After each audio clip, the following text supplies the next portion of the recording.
Hello, everybody, and thank you for joining us for this very important presentation, 10 New U.S. State Privacy Laws, Your Questions Answered.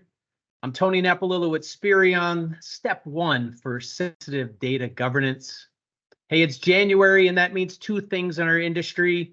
One, it's Data Privacy Week, that special time of year where organizations around the world take a deep dive into how to better protect their sensitive data. And two, many new laws across the country go into effect in January.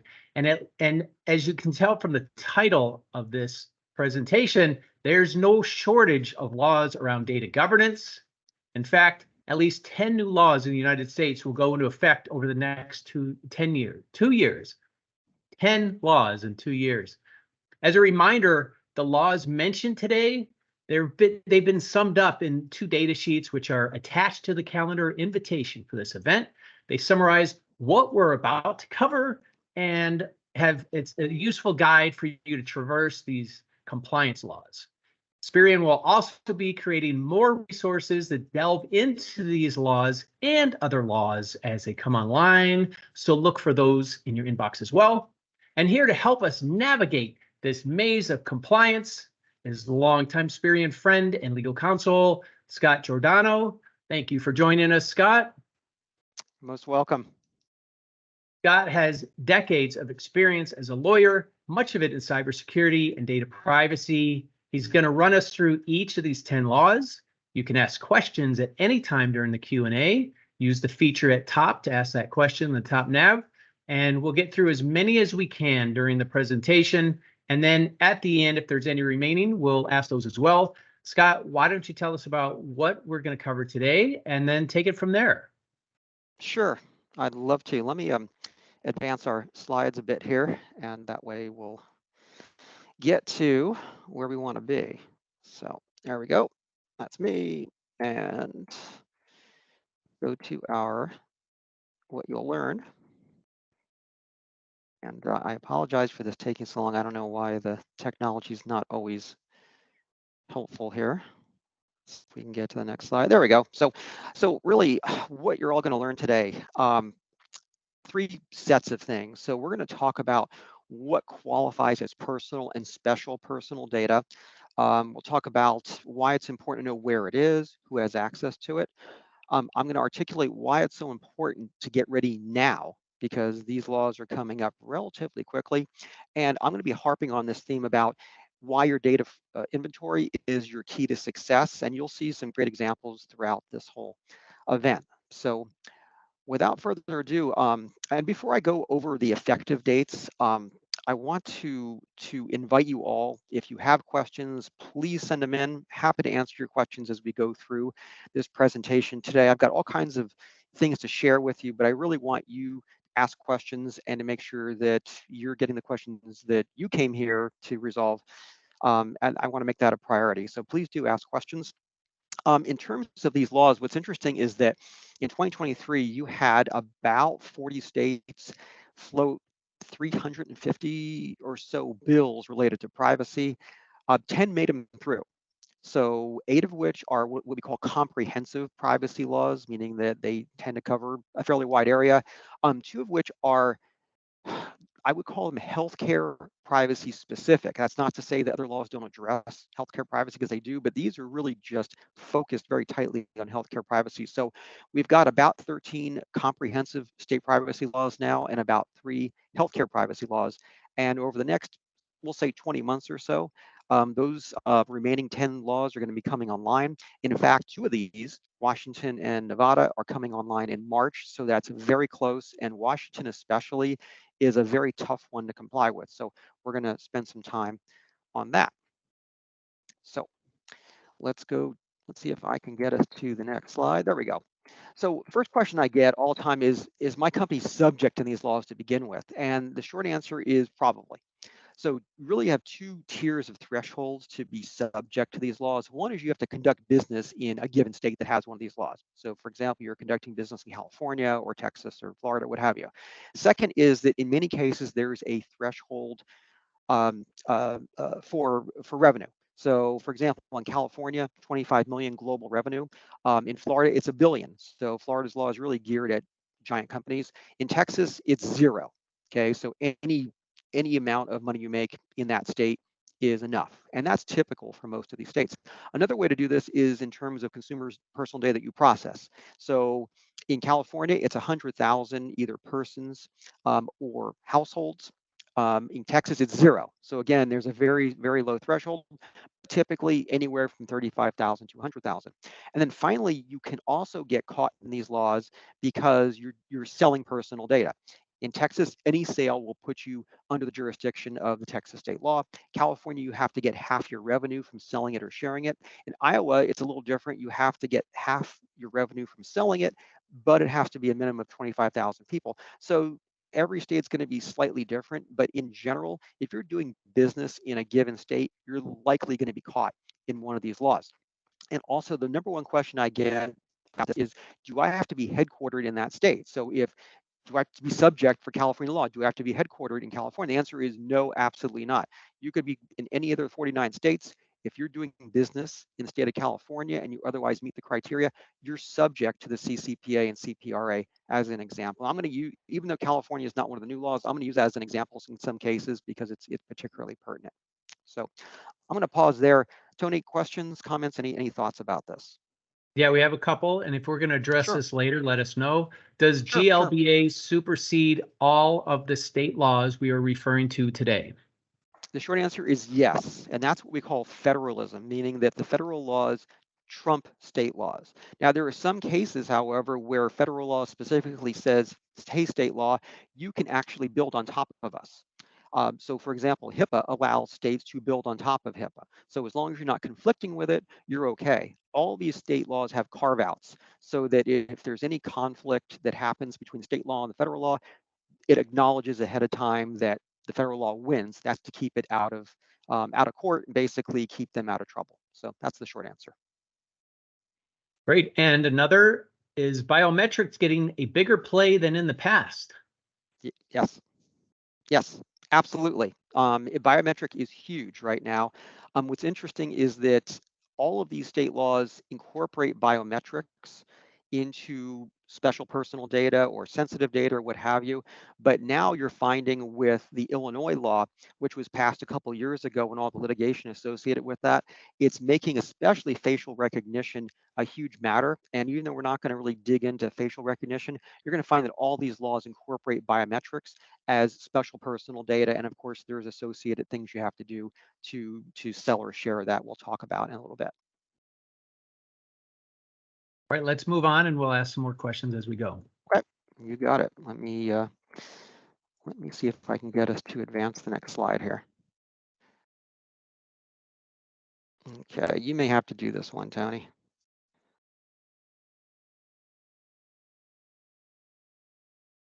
There we go. So these are the top compliance issues we're going to talk about today. Again, I don't know if we're going to get to all the details of all of them, but I've really tried to put them in the order of the importance that I think. So I'm going to be really drilling into issues per se, and then we'll cite the states that I think are most important to talk about. So let me see if I can get us to the next slide here. Okay, so the first one up is what's called global privacy controls. And this is a very interesting phenomenon. It came about because of the CCPA. So what a GPC is, it's a browser setting that automatically tells a website, hey, you have to respect that person's privacy. Now, it's in about 7 of the state laws, including 4 of the new state laws that are, the 10 state laws that are coming online. It's not the GDPR. This is very interesting. This is a very California-centric thing. It started off as part of CCPA and CPRA. And to my knowledge, 3 browsers support this at this point. So Brave, which has it turned on automatically, Firefox, which you turn it on your own, and I believe DuckDuckGo has it as well, though I haven't tried it. And so if you look to the right where the screen capture is, that's from Firefox. Essentially, when you have these boxes checked, a signal goes out to the server that says, hey, don't sell or share my data, don't track. DNT, do not track, is like a previous flavor of global privacy controls that happened many years ago. So I guess they just carried it with them. But this essentially says, hey, I'm opting out. And it's something that has to be respected, because if it's not, then the government, the AG, can go after you. In this case, Sephora This is the online retailer. They were fined a little over $1 million in 2022 by the California AG for a bunch of things, but among them was not honoring GPCs. So have a mechanism and your organization to address GPCs, also be able to record that, yes, you honor them. That way, if there's ever an audit, and there's going to be audits, we'll talk about those in a bit, to be able to have audit documentation you can share with the auditors and say, yep, we have an entire spreadsheet here of check marks that says, yes, we honor these kind of things. And Scott, we have a question Yes, that's yes, relevant for yes, everybody. When you say absolutely. doing business, if we are headquartered in another state, but we have employees in the states that these laws are in, do they apply to us? Absolutely, absolutely. And there's an entire subdiscipline of law about personal jurisdiction that I won't dive into, but the more contacts you have with state X, the state that has the law in question, the more likely it is that the state's going to have either general jurisdiction over you, which means you're in for the entirety of it, or specific jurisdiction. Either way, if you've got employees in a state, that tends to militate towards having jurisdiction over you. So short answer is yes. And then someone wants to know if there's best practices outlined for managing privacy exposure. Depends what you mean by privacy exposure. I'm a huge fan, and I'll talk about this as well, about the NIST privacy framework, because that really runs through all the different considerations that you're going to have. And in fact, I actually wrote a couple papers for that years ago on how you can boil down the NIST privacy framework and make that work for you. And I think that's probably on the Spirion site somewhere. So the short answer is yes, privacy exposure. I would look at the privacy framework. I think you're going to find a lot of great stuff. And I love everything that NIST does anyway, I admit. They've really thought this thing through. Wonderful. And then one more before we move on. How does the use of pixels play into the global privacy control requirement? My understanding is those cannot be opted out of. It's a very sticky situation because you can argue you're right, you can't opt out of pixels because they're embedded in the file, in the graphical file, and they're going to send a signal back. But the thing is that even if you're having those pixels embedded, you still have to have a mechanism to be able to honor when someone doesn't want to be tracked. So if you're going to have to dig down and find out how to balance those two, because saying, well, the pixels are stuck in there, I can't do anything about it, I can't honor do not track or do not sell and share, it's not going to work. And it's very easy to get this wrong. So I know everyone wants to have pixels because they want to see what kind of lift they're getting on their marketing campaign. I appreciate that, but you've got to reconcile that with global privacy controls and the fact that one may be violating the other, and you may be stuck not being able to use pixels, or you may have to pre-screen people that are not asking to be do not tracked and then using the pixels. Then I know that's not a happy answer, but I'm in that business, unfortunately. All right, let's move on. Okay. So children's data, and Tony, you may have to advance the slide here. It doesn't always want to work for me. Let's see. Okay. So children's and special personal data. So when we talk about special or sensitive personal data, this started off with EU data protection law. This goes back years and years and years. And these were things that were based upon bad things that happened in the 20th century. As a result, data that has things like indications of racial or ethnic origin or religious beliefs, etc., they required you as an individual to specifically expressly okay their processing of that data. So fast forward to today, and in the US, we've built them on top of that. So things like government identifiers are special data, geolocation special data, the contents of electronic communications in California, special data. And what do I mean by that? Say you have an app, and the app has a chat function or something like that, and so people can chat on your app. Well, guess what? You can't process that data without getting specific express permission by the people in question here, which is not always easy. And presumably you could do it in the terms of service, but the point is that you're going to have to get express consent. So it's an easy gotcha. And I'm going to talk about gotchas through the whole discussion today because there's so many of them. Another gotcha is a big one is geolocation data. Geolocation data, think about geolocation data as the high fructose corn syrup of personal data. Okay, it's in everything, and it's in places you wouldn't expect. Right now, your smartphone will not function without geolocation data. You can make phone calls, and that's about it. Everything else will fail. So geolocation data is in everything. It's special data or special or sensitive data, which means that you need, again, express consent to be able to sell or share data related to that.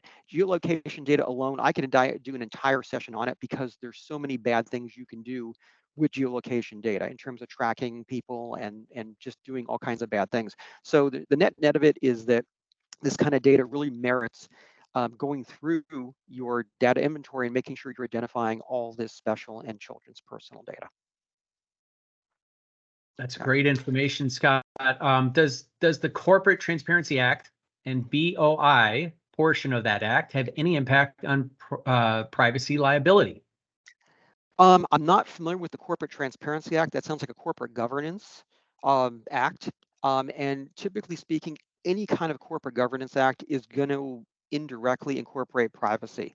And I'm not always a big fan of that because you really I want privacy and cybersecurity to be its own thing, but you'll find that any laws with corporate governance, especially with responsibilities of directors and officers, will indirectly incorporate privacy and cybersecurity. And again, we can do an entire talk just on directors and officers liability for privacy and cybersecurity, but the net is, if that corporate transparency is what I think it is, the answer is yes.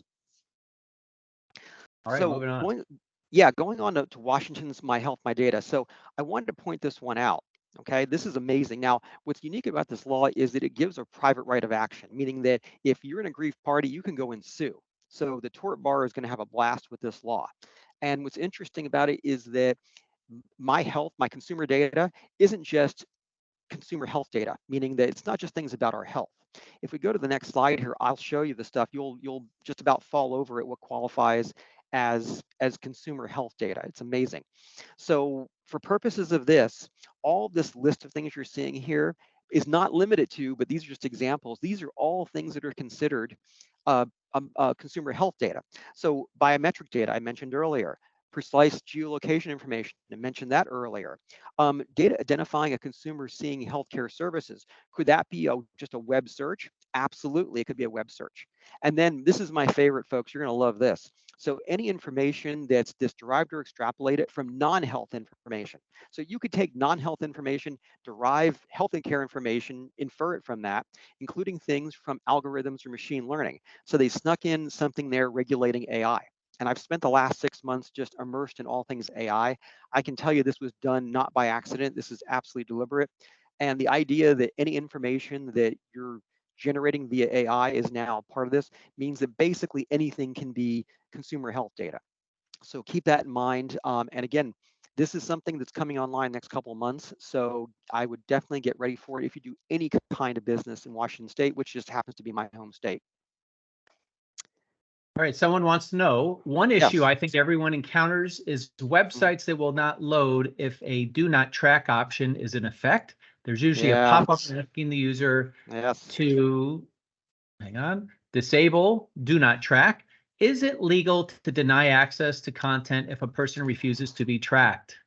It's a great question. I think, yeah, it's a great question. I think the answer is yes. You can deny someone access to your website. Now, is that, and that's businesses, by the way, commercial, I mean, government agencies, obviously you couldn't do that.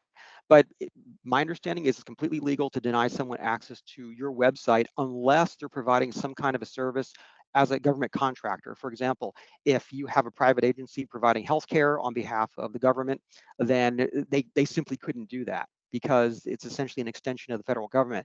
But it's a great question. And yes, I see it with regularity where they will, I've had, because I use the Brave browser, I've had stuff blocked all the time because they want to be able to track you. And Brave says, nope, you're not tracking me. And they say, sorry, you're not getting the data. And basically, I'm out of luck. So my understanding is yes, it's legal. It's a great question. Another good question. Didn't HIPAA take care of healthcare info? Oh boy, we only wish it did. We only wish it did. I mean, remember, HIPAA came out in 1996, okay? And yes, the HIPAA rules have been updated periodically. I believe it was in 2003 they were updated. So they've been updated periodically, but there's a lot of holes in HIPAA. And so the short answer is, because there are holes in HIPAA, this is why you have the Washington My Health, My Data Act. So that's the nicest way I can say it. Okay. And is precise location only related to health services? Well, that's a good question. Okay. The impression I get is yes, but health services can be defined pretty broadly. So, say that you're on your smartphone where you just happen to be and you plug in a Google search about certain healthcare services that you're desiring.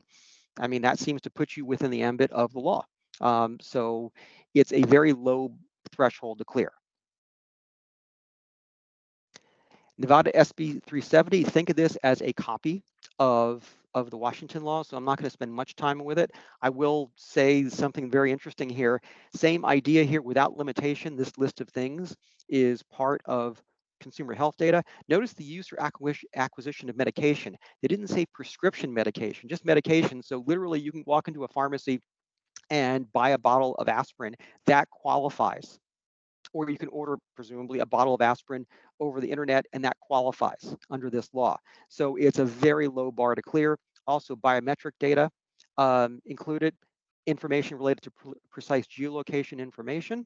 And notice it says here, used to indicate an attempt by a consumer to receive healthcare services. So the idea is if you're just doing a Google search and with respect to health, to healthcare services, then geolocation information is now under the ambit of this law. So it's very, very easy to be caught up by this. And then of course under D, same thing as was prior, where Washington law said any kind of AI or machine learning where you create out of nothing, basically, healthcare or consumer health data. Now you're caught under the ambit of this law. So this is very much like the Washington law.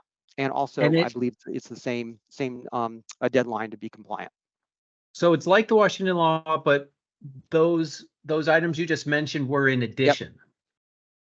These Okay. are the same, with the exception of the use or acquisition of medication, because here, literally anything you buy over the counter or over the internet, even if it's not prescription, is still caught under this. I mean, that's a pretty broad. And that could be anything, by the way. Okay, it could be durable medical equipment, so like glasses or something like that. So it really it covers a wide area. So talking about children's data in particular, so that's in many cases considered special data, meaning that you've got to get a specific consent to be able to process it. And this is serious. In 2019, Google and YouTube paid a lot of money to the New York State and to the FTC for what's called COPPA, which is the Child's Online Privacy Protection Act. And the allegation was that they collected this data without parents' consent. So keep that in mind. This is something that it's an easy thing for the authorities to go after because they want to show they're protecting children. And so in many, if not all cases, you're going to have a separate consent requirement just to process children's data. Almost all of these states require that. Also, if you're processing sensitive data or children's data typically, a separate risk assessment just for that alone is required. And we'll talk about risk assessments, I think, coming up very shortly. And we have a question Sure. here. What about the use of synthetic data as a proxy for real data? Can the synthetic data be used to overcome privacy restrictions? Yes, yes, absolutely. Synthetic. I mean, that's the whole point of synthetic data, is that you're using that so that you can test systems and test your cybersecurity, and it just test everything using synthetic data. And yes, it does work. And certainly that's a common request for technology vendors to say, hey, we want synthetic data to be able to test your systems before we actually go and purchase them, or we want to use our own synthetic data. And yes, it's a great best practice to have. It's well worth the investment. So risk assessments, I just mentioned them. They're mandated in the majority of these new laws. They're implied in every other law. And so if we go to the next slide, I'll talk to you about Texas's, because I like Texas's a lot, because there's separate, let's note this, there's separate risk assessments for each of these following. Okay, so when you're doing targeted advertising or the sale of personal data or profiling, we talked about profiling earlier. And notice that I've got in blue here where it says reasonably foreseeable risk. Reasonably foreseeable risk can mean all kinds of things. And if we got time later, we'll talk about what falls under that. But the net of it is that you have to do a separate risk assessment when you're doing any kind of profiling, including anything with AI. Also, processing a sensitive data, we just talked about that. That gets its own risk assessment. And then there's a grab bag called anything that does a heightened risk.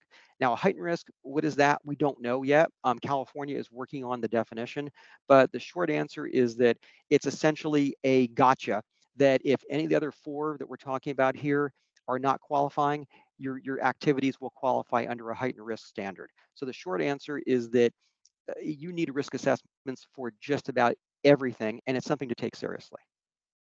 I think I know the answer to this, but Yep. someone wants to know how much of this applies to nonprofit organizations.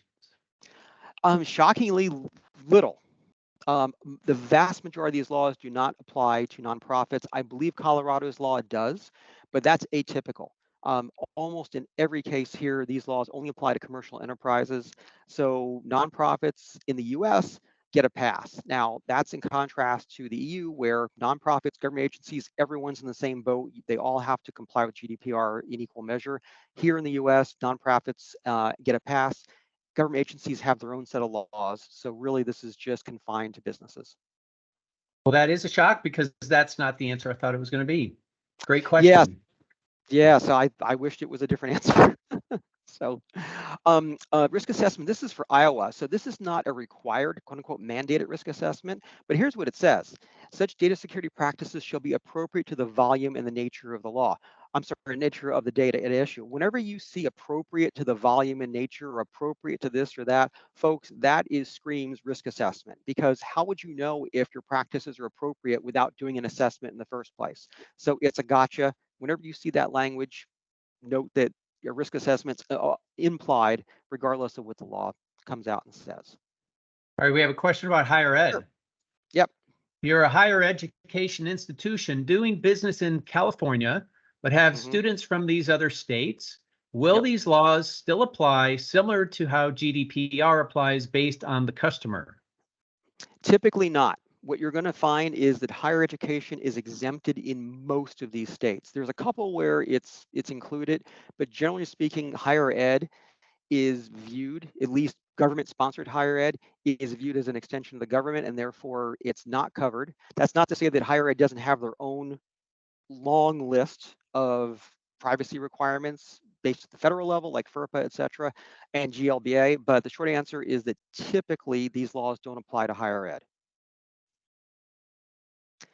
Next up, the California Risk Assessment Standards. I just want to make all of you aware of these standards. Again, these are brand new. What happened is that last December, the CPPA, the California Privacy Police, got together and they started promulgating all of these regulations on audits, risk assessments, and cyber and AI.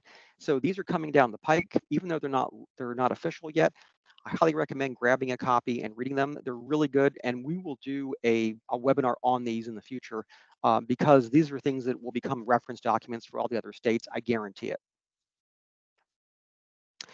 Talking about cybersecurity, what's interesting about cybersecurity is that all states have their own independent cybersecurity laws, and then all of the states that have privacy laws also have cybersecurity requirements. They're basically duplicative. So if you're wondering why that is, it's just for whatever reason, the states decided to show that they're protecting privacy by adding cybersecurity on top of the cybersecurity they already have. So states typically will have two sets of cybersecurity laws that say the same thing. They'll say that you have to have reasonable measures or safeguards or controls. That's in red here. And it's designed to reduce reasonably foreseeable risks of harm. Again, whenever you see foreseeable risks of harm or reasonably this or that, you can tell it's implying a risk assessment had to have been done ahead of time. And I know I sound like a broken record, but the point I'm trying to make here is that if something goes wrong and there's litigation, guess what? They're going to want to see your risk assessment. If you don't have one, they're going to say, well, how could you have possibly known what controls to put into place? You didn't even assess the risks. Great point about the risk assessment and the need for those. Yes, yes. And if we go to the next slide, what you'll find, oh, okay, great. What you'll find is that some states really get in the weeds on the controls. So like this is Oregon, and this is their privacy law that is coming online. So again, you have, where in red here, established controls, or they call it safeguards, described in, and then they give a citation. So if you go to the citation, there is an entire list of controls that they require you to employ. It's physical, technical, administrative. That's atypical. Most states don't give you that long list. Oregon does. So I would have a look at that because it's giving you an idea of just what states are looking at And they look to other states whenever, even if they don't necessarily copy that into law, they'll always look. Every state reads every other state's privacy laws because you can see the text a lot of these times is just copied and pasted straight out. So they look at it, and in some states, they really dig into the weeds to give you the controls you need to put in at a minimum. Also, there's that appropriate to the volume and nature. By now, you know that means risk assessment. Okay. And here, this is the draft cybersecurity audit regulations. They talk about this idea of if you present a significant risk, which we don't know what that means yet, but we will because they're working on the definition. But you can see that it gives an entire a set of criteria for an audit. And here's what's really interesting. If we go to the next slide here, um, uh, I found it fascinating that one of the things they're going to be auditing is zero trust architecture. This is important, folks, because zero trust architecture is essentially becoming a de facto standard now as part of your control set. Essentially, the state of California is saying, yes, you need to go to ZTA. ZTA means that you're taking this idea of principle of least privilege and saying that anytime there's a request for a resource like a document, now the requestor has to authenticate against that document in order for the document to be delivered. So essentially, there is literally zero trust. There's an assumption of no trust. Everything has to be authenticated before you share anything. This is not just the future, it's essentially today. The future has arrived and it's here in this draft. So I thought that was very interesting and very noteworthy. It's something to keep your eye on. And then if we go to the next slide here, yep. We're going to take a little break from that and ask the question that is important. Do any of the regulations include criminal violations or punishments? Similar to the Yates memo, is there going to be more individual responsibility in the various regulations? Unfortunately, well, not in the criminal sense. Will there be in the civil sense of directors and officers? Yes. Where in fact, there's an entire new body of law that has developed over the past couple of years called the mission critical theory. And the way the mission critical theory works is that if there is a particular function in your company that's mission critical to your success, to your audience, to whatever it is, then directors and officers will be held to a much lower standard for liability. And one of the mission critical items is cybersecurity. So that has changed. So will there be a criminal punishment for these folks? No, that's not going to happen, unfortunately. But will there be civil punishment? Yes, absolutely. We're already seeing the world changing in that respect, and directors and officers are going to be held liable personally for this. So that's a big change. So we know that this applies to customers and prospects and visitors to websites. How about employee PII data? Is that in scope? Only for California. So California specifically says yes, even though originally that wasn't envisioned, it's kind of found its way into the law. So for employees and even for job applicants, that's considered in scope. Otherwise, no, it's not. This is kind of a limitation of these laws. For whatever reason, they decided not to include employee data. So just something to keep in mind. That doesn't mean, however, that if employee data is absconded with and winds up on the internet, that you're not liable. You're still going to be liable under common law tort theory. It's just that these individual laws don't give a private right of action for that. Right. Last thing on cybersecurity, retention schedules and proper disposal of personal information. I want to highlight this because on your data inventory, a retention schedule is going to be, in my view, mandatory. You've got to have it to tell everyone when data should be destroyed. And then you're going to have a record of destroying personal data. So if someone asks you, hey, delete my data, okay, and you delete it, it's important to, one, have a record of that deletion, and two, to be able to generate a document that says, hey, it could be a certificate of destruction, you can call it whatever you want, but to be able to share that with the requester to say, hey, we deleted your data. It's a best practice. It's not legally required, but it's a best practice. And if you get audited, it's nice to be able to have those with you. You can say, hey, here's all our certificates of destruction. Otherwise, you can't show your work. So a good practice, I recommend it for everyone. And we want someone would like a little clarification on your question, your answer to the criminal punishment that you used the word unfortunately. What do you mean by that? I mean, again, I'm editorializing here. I'd rather see the opportunity for criminal punishment for violating privacy laws and cybersecurity laws, but we're not there as a nation. and so you're quote unquote only subject to civil laws. Now, are there exceptions? I mean, you can argue that what happened or what is happening with SolarWinds, where they're under SEC investigation. Again, that's not criminal, that's civil, but that is unfortunately the limit we are now. We're just criminals, just not available. I think if it were available, personal data would be protected much more carefully, but that's just not the case right now. Thank you for that clarification. Sure. So talking about profiling and AI, because AI, as you know, is into everything. CPRA gives us a definition that's kind of your standard definition about using an automated means to evaluate people and to predict things or analyze things. But predict is really the thing we care about because it's creepy. It's the idea that it's predicting how we're going to act, what we're going to buy, how we might function at work or at school, or if if potentially we're going to receive a government benefit, whether we're worthy of that benefit. And there's all kinds of bad ways you can do profiling, hence why all of the state privacy laws put some kind of limits on profiling. And if we go to the next slide, I'll give you a summary of that. So all rights-based, and these we're talking about, all these laws are quote unquote rights-based, meaning they give you a set of rights. All these laws, except for 2 states, put restrictions on profiling. So 1, either you get to opt out of it, or 2, the state or the company in question has to do a risk assessment, or both. Typically, it's both. You're going to have these things that you're going to have to do if you do profiling. And now we have, again, the California Privacy Police talking about profiling in the context of AI. And this is called automated decision-making technology. They've issued draft regulations. Again, they're not fully baked. They're still discussing them, but they're a great read. I highly recommend it because this is, again, the direction we're going in. And if we go to the next slide, I'll show you what we're talking about here. So again, machine learning or AI processes personal information, uses computation to make or execute a decision, or facilitate human decision making. So either it's making a decision by itself or it's helping a human make a decision. And automated decision-making technology includes profiling. So you see how this is all wrapped up now. I get the question a lot, well, are there any laws that are governing AI? Arguably, anything dealing with profiling that's automated decision-making in its nature is AI, it's profiling at the same time, and so the law will govern it. You don't necessarily need an AI law, although we're going to be getting them, I'm sure, shortly anyway.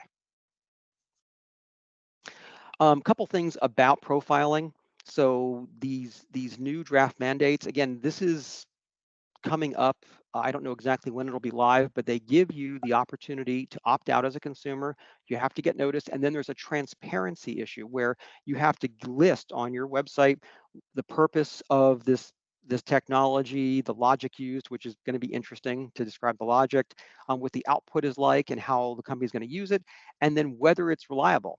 That's a lot. That's a tall order for transparency. I think this is really going to put the limits on companies using AI to do profiling and to make automated decisions because you have to have so much transparency. I'm going to stop there. Questions, Tony? Nothing in the queue. Okay.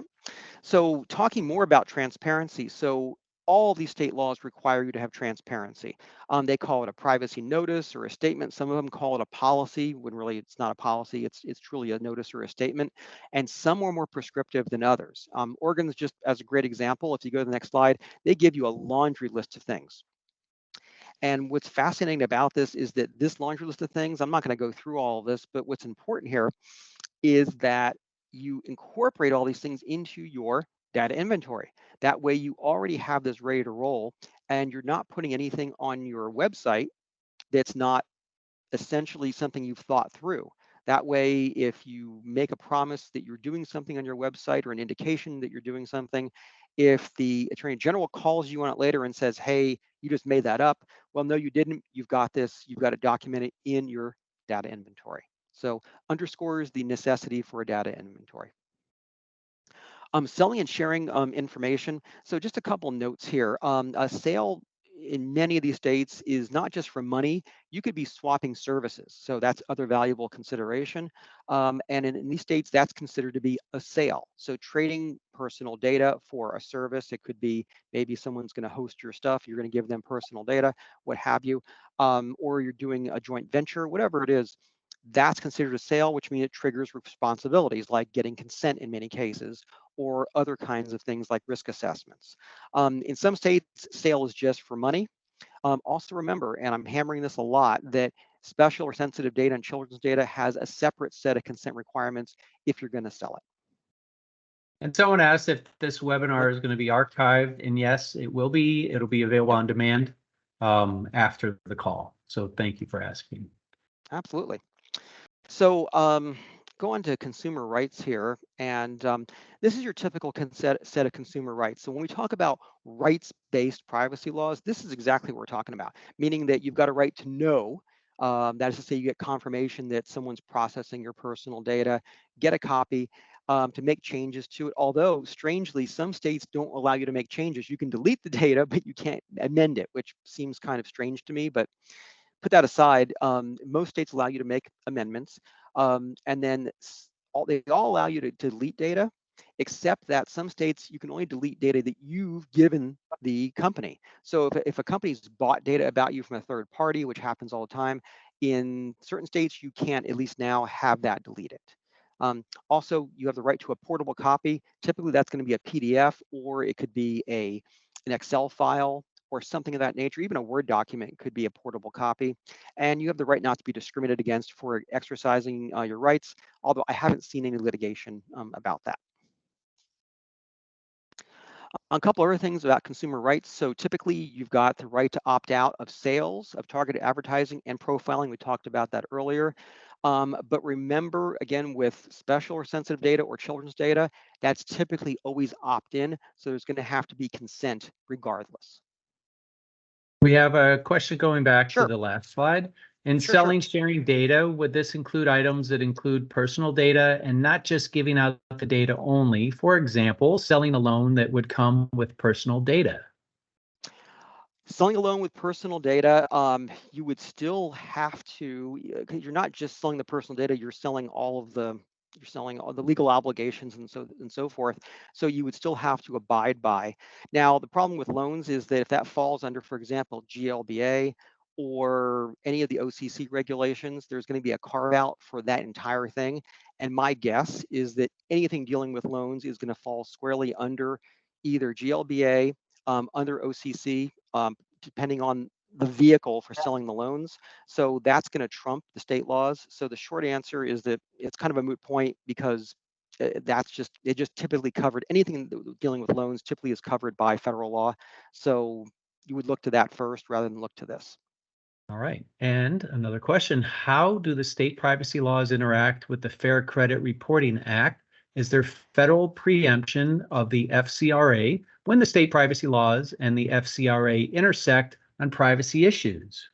Short answer is yes. And in fact, there's preemption in every case. So not just FCRA, but GLBA, HIPAA, FERPA. I mean, almost all of these laws just give a laundry list of laws that they are essentially exempt, or I'm sorry, that they are subject to. And so state law is trumped by federal law. I talked earlier about federalism. That's exactly what we're talking about. Okay. And then how are the regs treating corporate or entity data? If the corporate entity data does not contain personal information, then it's not subject to any of these laws. Okay. And then last question here. If a potential customer reaches out using our site's contact us page and provides their company's contact info, would that be in scope? Most of with the exception of California, no. California does include business to business contact information. So keep that in mind. Again, California is unique in that sense, but typically everyone else does not include business to business contact information. Keep in mind, GDPR does. So you're not in the clear, if you're outside the US. All right. That's it for the questions in Okay. the queue. So let's roll on to the next one here. And so handling rights requests, not surprisingly, almost all these laws have the same standard. You got 45 days to respond, meaning you actually complete the request within 45 days. Highly recommend you have some kind of an automatic response system, though, that acknowledges that you have received the request. That way people don't think they've sent something into a black hole, because if they don't get anything back, they're just going to call the Attorney General's office. So it's better to have an autoresponder. California, you have to give a response, I believe, within 15 days and acknowledge that you've got the response. But frankly, an autoresponder that says, yep, we got your request, we're working on it, will save you so many headaches, rather than having people get angry and call the AG or Department of Consumer Affairs, whatever it is. Also, as a general rule, all these requests have to be authenticated, because you think about people, maybe they're getting divorced or business partners are splitting up, or you've got a stalker situation. You don't want bad people getting other people's data. So you have to authenticate, make sure that people are who they say they are. That creates another set of problems, because you have to get their personal information. Maybe it's a driver's license photo, or maybe it's something else. There's not one correct answer, but then you have to document that you've got that, document that you authenticated them, and then document that you sent the data over. So that's a big headache. In some cases, just pure opt-out requests don't require authentication, because it's just saying, don't send me any more stuff. But generally speaking, this is a big headache. There's no way around it. There also is a right of appeal if you deny someone because you can't authenticate them. So keep that in mind. You may have to deal with that. Also, don't forget the GPC signals, because that's an opt-out request. Okay. Processors and third parties, what you're going to find is that these laws all require you to work, the first party, to work with third parties with having a contract, which, I mean, I've gone through hundreds, if not thousands, of contracts with third parties. So these are things that are already baked into your contract. And I mean, you would do it anyway, but these laws require you to do it. Some require the contractor to, quote unquote, work with you, to cooperate with you, which again, that's baked in the contract, but they require you to do that. And most of them will require the contractor to notify you if there's a breach. Again, when I write these contracts, all the stuff's already in there. You already require them to work with you, especially on your risk assessments, to notify you of a breach immediately, all these kind of things. So it's kind of redundant, but they require you to do this. Notice the California standards, they, for some strange reason, distinguish between service providers and contractors, and they give a laundry list of things you've got to do. And if you go to the next slide, again, I'm not going to dig into this, but I want to illustrate this, that this is the kind of stuff that your counsel is going to have to dig into whenever they work with third parties in California, be they service providers or contractors. And it's important for this to be able to recognize this, because when you're working with these folks, it doesn't trigger the requirements for a sale, because you're working with a service provider to provide a service. It's not a sale, therefore you don't have to get permission, etc. So the net of it is that these things are important, and you're going to be working closely with your counsel, inside outside counsel, to be able to fulfill all these kind of things.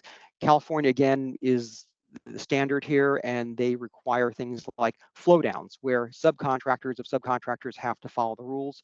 So keep in mind, there's lots of opportunities to get this stuff wrong. And I'll just ask everybody, if you want to get any final questions in, we're going to be coming to the end soon, so get those in the Q&A. Yep, absolutely. Enforcement issues, as a general rule, and to the point that was asked earlier, states' attorneys general enforce these laws. Now, in California, you've got the privacy police. They have administrative authority, so they can issue administrative fines.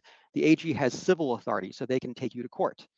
So you've got two agencies here that can go after you in California, and potentially they both can in respect to some bad thing that you've done. So keep that in mind as well. Again, that's why it's so important to read anything that comes out of the California Privacy Protection Agency, because it's a fairly high standard. Colorado district attorneys can enforce as well, so you'll have some local variations here. Also, occasionally people will say, hey, Scott, isn't there a cure period for if I have a violation? The answer is yes, but I don't spend much time on it, because most of these are going to sunset. And frankly, you don't want to rely on a cure period that may be gone tomorrow. Also, fines can be substantial. I mean, because remember, every record that you get wrong, basically every individual record is potentially a violation. So it can get very spendy very fast.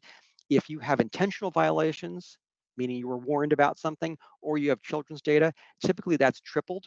So for CCPA, CPRA, it's $7,500 per record. In Florida, it's pretty massive. Again, it's geared for big companies, but you can see it could be $150,000 per violation. So a big potential for something very, very spendy. Also, if the enforcement is based on your state's unfair or deceptive practices statute, then the bar is very low, meaning that you're doing something that's unfair or deceptive, and that's not hard to prove. Also, look at your privacy notice, because an AG is going to look at that and go, "Up, you're promising things that you couldn't deliver. That's unfair. That's deceptive. Now we've got you." It's a big gotcha. All right, I've got a couple questions for you here, Sure. Scott. Do any of the U.S. data privacy law updates require third-party contracts, require an actual on-site audit or right to audit section? There's no on-site audit or right to audit section. It's a very common element, though, of these contracts. And in fact, in probably 95% of the contracts I've written or reviewed, there's a right to audit in there. Now, typically when there's a right to audit, usually I will write it so that it has a third party that actually does the audit. So say that you want to audit my company, for example, or my client. You exercise your right to audit.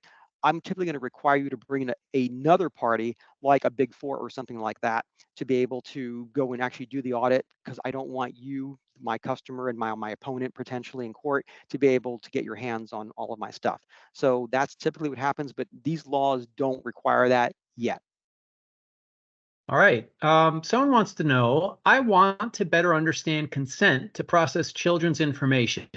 If a professional services firm is assisting with establishing estate planning and the grandfather provides his grandchildren data for processing, how do you handle the consent issue? The best way to go really is you're going to find, in terms of getting just consent from children, is looking at the FTC copy regulations. They're going to give you a pretty good outline of exactly what needs to be done. I'm not an expert with children's consent, but typically the FTC copy regulations will have everything you need there, and it's just something that I would review, and you will probably find the answer pretty quickly. Right. And then we had someone ask that if this presentation was going to be available, if it was forwarded to them, it should be sent out to everybody who is on this call. They should get it. It'll also be on the Spirion website. We're going to move on in the Yep. Yep. for time purposes. Yep. We have about 8 minutes left, Scott. So let's get to Sure. the You got it. wrapping it up. We'll wrap it up here. So how to get there from here, put together a steering committee. If you don't have a committee, folks, nothing's going to get done. And your committee needs an executive sponsor. I've been part of committees without an expensive executive sponsor. And not only did anything not get done, but the budget we had was utterly wasted. So get a steering committee together, get an executive sponsor. Leverage the 80-20 rule. I say this all the time. 20% of your systems or 20% of the data is going to be 80% of your problem. So make sure that you focus on that. Some things are always going to be on your hit parade, like HIPAA data or HR data, things like that. Your number one system that I always look at. The NIST cybersecurity and privacy frameworks, I'm not going to dig into them on this webinar, but I'm just going to say great things about them. I'm a huge fan, highly recommend it, and they're free. So go have a look at that. So we're going to skip past the NIST stuff, Tony, and which is, again, worth talking about, but we can't do it today. So we'll go to the next slide here. Make sure that you get your data inventory spun out. And if you've already got one, great. It's time to go and look at another one or to redo it or update it. I was updating mine quarterly, so recommend you do the same thing. Data classification, that's on the next slide here. There we go. Data classification, yep, that's it. Data classification, it's a Swiss Army knife for compliance. If you're not using data classification, I highly recommend it. It will make your life so much easier because you just label the data according to the regulation or even the customer or the geography. So it's excellent. Do spend your time and do data classification. You will not be sorry. And then finally, your gotchas here. So you've got a bunch of gotchas. So when I say gotchas, these are just things that are going to get you if you don't specifically go after them and make sure that they're taken care of. California is its own set of gotchas because they have the privacy police and they have their own rules. This idea that you have to have consent for targeted advertising and limits on sensitive data, and I mentioned earlier, applies to employees and job applicants. So these are all gotchas. Every state's got them. Colorado, one of the few states that applies to nonprofits. I mentioned that earlier. they've got rulemaking, so you have to go check their rules, not just the law. Washington State, private right of action, and the definition of personal data is very broad. Also, I didn't talk about geofencing very much, but that is a prohibition. Essentially, geofencing, imagine you walked by a store, for example, and it started serving up ads for stuff that the store offers. You know, say you're walking past a restaurant and they start just sending you coupons right to your phone. Imagine that you were walking past a medical institution and they started sending you um, uh, ads for their services. Okay, that's geofencing when you're in a certain range. That's a big no-no. So can't do that. That's a gotcha. Florida, you have this strange thing where you can opt out of the collection of personal data through voice and facial recognition technology. Someone mentioned biometrics earlier. This is a strange opt-out, but it's there. So keep that in mind. And then if we go to the next slide, there's more gotchas here because every state has got them. Texas, basically anything that you do in Texas is going to put you underneath the threshold for the law. There is a small business exception, but even small businesses are not exempt from the law if they're selling sensitive data. So there's a gotcha there. Also, you have to post that you may sell sensitive personal data if you're going to do it. So there's a gotcha. Oregon, they've got very distinct controls that you have to follow. Some states, there's no right to amend personal data, but you could still delete it, which, again, I know that sounds silly, but just a gotcha. In Connecticut, you have to have consent for targeted advertising. So something to keep in mind. Nevada, same thing as Washington, this idea, no geofencing, very broad definition of what's considered to be consumer health data. And then in many states, you have to address sensitive and or special personal data, children's personal data, and then you have to honor so-called GPC signals. So these are all gotchas that are going to get you if you don't address them. And we are just about at the end here. So I want you to know that there are more laws on the way. Jersey and New Hampshire on the way. There's 19 states, in fact, that have laws right now, bills right now in process. About 50 bills or so are floating around at this moment. Lots more gotchas and other subtleties. So get started now. It's going to take longer and it's going to cost more, unfortunately, than you think. Get that data inventory either up and going or reevaluate it and get it expanded so you cover everything that's going to be in your website, your transparency requirements. That way, you know you're not missing anything, and have a very, very, very good idea of what is considered special data versus personal data, who has access to it. That's key to compliance success. I know we've got 2 minutes left. You guys feel free if you've got more questions. We And got Tony, one. We got one last. Yep, one last throw it in question there. here. Does it make better sense to have a data management committee which joins the privacy, cybersecurity, and data governance functions together? Good question. I think it's great. I think it's great as long as you're not making things so onerous that nothing's getting done. And the problem with committees is they're very plodding. They work very slowly. They're great to have because you get consensus, but make sure that you're able to actually accomplish something and not just talk about accomplishing it. Otherwise, there's no point of having a committee. So you said new laws are on the way. We have New Jersey. Who else? I believe New Hampshire is on the way. And then there's, like I said, about 50 or so laws percolating throughout, or bills percolating throughout 19 states at the moment. So we're going to see more this year. There's no question about it. Plus, the California regulations will probably be live by the end of the year. And I think you touched on this, but tell us one more time. How do federal laws interact with these state privacy laws? They trump state privacy laws unless otherwise indicated. So again, some like HIPAA trumps state laws, but you're allowed to build on top of HIPAA and make them even stronger. Other state laws simply say, nope, we're it, stay away, you can't do anything in our realm. Some split the difference and say, we're governing data but not institutions. So in California, it actually protects data that's governed by financial institutions, by healthcare, but it doesn't govern the institutions. So there's a very limited ability for California to regulate those things versus HIPAA and GLBA. So the net of it is that federal law trumps in all cases unless it says otherwise. And if you could answer this quickly, please do this with the last question. If an organization is compliant with the CCPA/CPRA and or GDPR, Are they Mhm. compliant with state X's privacy laws? Odds are yes, but you're still going to have to look at some of the gotchas I talked about earlier. Florida being a great example, you still have that very narrow opt-out that's available there that's not available elsewhere. So yes, you're likely compliant, but you still have to check each state law because you don't want to be caught short. Well, thank you, Scott, for this insightful presentation. Great questions from everybody. Thank you so much. Yes. It was a lot of information, so please refer to the datasheet overviews that are in the invitation. It's okay if you can't find it. There's a lot of information in there. Those data sheets will be going back out to everybody. This presentation will be going out on demand. It'll be on our website. So thank you, everyone. To learn more about Spirion's sensitive data governance framework, please visit Spirion.com and remember to stay compliant. Thank you, Scott, and thank you, everybody else. Thanks for having me. Thanks, everyone.